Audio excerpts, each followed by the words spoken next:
During this video, we are going to talk about adding completion rules to assignments. As you can see, I'm in my Schoology Enterprise account. At this time, you can only add completion rules in an Enterprise account. I'm logged in as a teacher, and I'm in the materials area of my course where I have 3 folders. You have a couple options with completion rules. I can add student completion to the entire course. So that means students have to work their way through each folder in order to complete the course. And I can have the requirements must be made in sequential order. I can have that checkboxed, and I can add the different requirements. I can either make all folders sequential so that they have to work their way through all 3 folders, or I can add individual requirements. You'll see I have 3 folders. Maybe the first folder is just an information folder, and I don't need students to complete anything. So I might not select that one as something that students have to complete, but I can select another folder, which is my second folder, and then I can put some requirements, and I can say they must complete it before they can go to the next folder. And then I can add another requirement. Now make sure you notice this: due dates for items will be removed. When you add completion rules, it's more like saying to the students, you are going to self-pace your way through this content. So if I have my module 2 and module 3, and students have to complete it, they're going to self-pace themselves through all the activities in module 2 before they get to module 3 activities, and then they'll pace themselves through module 3, and they'll have to complete the items in sequential order. That is one way to do this, and I'm going to save changes so you can see what it looks like.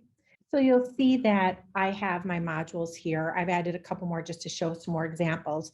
And you'll see as students progress through each of the folders, I will be able to see a check mark as students have progressed through this. And I can recheck their progress throughout the learning experience. So I'm going to go back to options because there's one way to do it through the folder progression, but we can actually get more granular.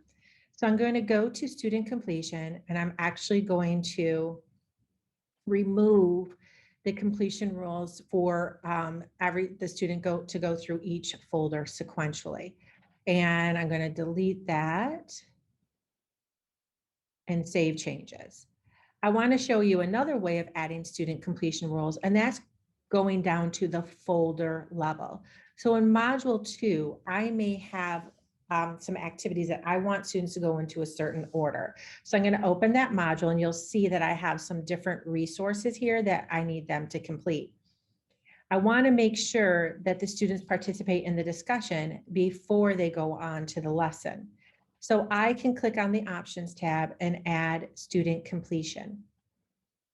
What this does is it allows me to have the students complete things, and I do want them to be completed in sequential order. So I'm going to check that box, and I'm going to add a requirement.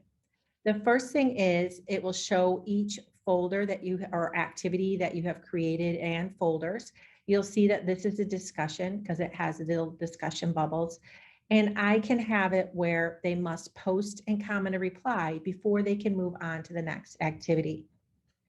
I'm going to add the second requirement, and I'm going to click down to the actual lesson. So there's a couple of things that I can do for this one. I can have that they can post a comment and reply. They have to view the item. They can make a submission or score at least. I want them definitely to view the item. So let's say you created a page and you wanted students to make sure that they read that content on that page. I could say they have to view the item before they can go to the next one. What's nice with the completion rules is I can add 2 layers or more of completion requirements for a particular activity. So I'm going to add the requirement, and I'm going to select Examine Digital Citizenship lesson again, and I'm going to say they have to make a submission. If I wanted to, I can even say that they have to score at least, and I can put a grade in here for them to score at least. Keep in mind, if I put this parameter on, I'm going to have to make sure that I'm grading this activity, or else the student will not be able to go on to the next activity. So depending on how you're having students self-pace themselves through this module or your folder or activities, you're going to have to keep in mind that you'll have to be in their grading so they can go on to the next item. I'm going to actually take that one out. And I'm going to say for the last one is a folder, and it shows the folder there. You'll see the different icons, so it's very easy to follow. I'm just going to say they have to complete the folder, which means they have to view it. And same with this last one. And once I select Save Changes, you'll see that the requirements, the completion requirements, are posted along with each of the activities. And you'll see Examining Digital Citizenship Lessons has 2 of the completion rules. I'm going to show you what this looks like from the student point of view. I am now in a student point of view, and you'll see I'm in module 2, and it says I must complete it. This is the first activity. I cannot click on Examining Digital Citizenship Lessons until I post a reply to this activity.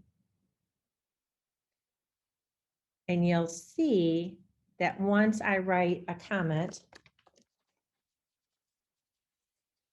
and post it and go back to this folder, I can now click on the next activity. And you'll see that it says that I've completed this activity. And I'm going to quickly show you the teacher point of view. So I can go in, I see that there's a reply, but I can look at my student progress, and I'll see that this student has done 33% of what that student needs to do. If I click on that student's name, it dives down and shows me each activity of that lesson. So I know they completed the discussion.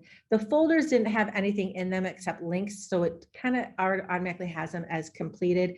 That's why it's nice to do the sequential order.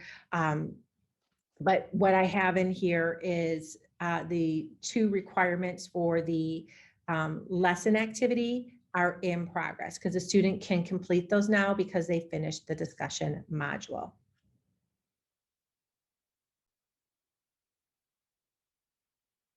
So as a teacher, I need to determine, am I going to add the completion rules so that my students have to go through each folder in a sequential order, or am I going to be more granular and boil it down where they're completing different items in a certain order in the actual folder?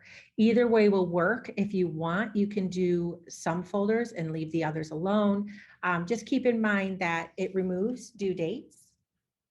So if I were going to add completion rules to a folder, I would probably edit the folder and let students know what day they should have the item completed, all the items completed by, because that way it gives them an idea of what they want, what they should have completed. And I also can add a calendar event to say module 2 activities are due, and then select the date so that it does show up in their upcoming, because when you remove those due dates, it removes them from those upcoming calendar events. So it still helps put those reminders in for students. So again, you can add completion rules so it impacts every folder, or you can go into each folder and add completion rules. And that is it for adding completion rules to activities in a Schoology course.